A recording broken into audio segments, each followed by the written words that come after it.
Hello, in this tutorial I'll show you how to filter your candidate as an employer on Ziprecruiter.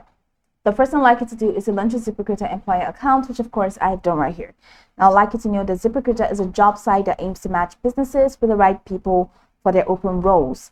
Its AI matching finds and reaches out to specific job candidates to apply for your open position as soon as it goes live. So now that we know a bit of what Ziprecruiter is about, let's quickly hop into today's text, which is how to filter your candidate as an employer on Ziprecruiter.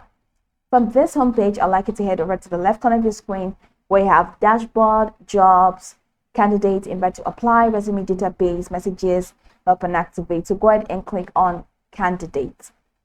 So once you click on this candidates window, it's going to take you to your candidate page.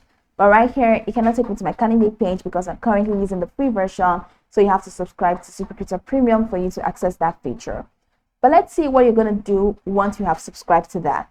So once you click on the candidates, it's going to take you to this candidates window. So you're going to find all new, great matches, unrated, interested. Within this, you're going to find all filters tab. So click on the all filters tab. And you're going to see this drop down menu that says job. So you can filter by job, you can filter by application date, you can filter by rating, you can filter by label, or you can even filter by status. So select any of these options. Now after choosing your filter, select the green apply filters button in here. And once you do that, go ahead and just apply. So once you apply that, your changes will be saved. All right, so this is how you can filter your candidate as an employer. So once you click any of this drop down menu, you're definitely going to find more options.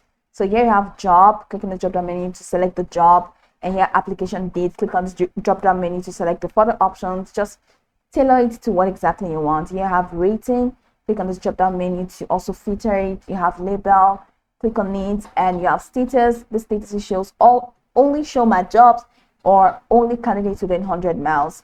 But once you're done, go ahead and click on apply filters, and you see that your filters will definitely be applied to your search. So this is pretty much how you can filter your candidate as an employer on Ziprecruiter. You can go over this tutorial from top to bottom to get acquainted with the steps, and once you're done, you'll be good to go. I hope this tutorial marvelously helped you search.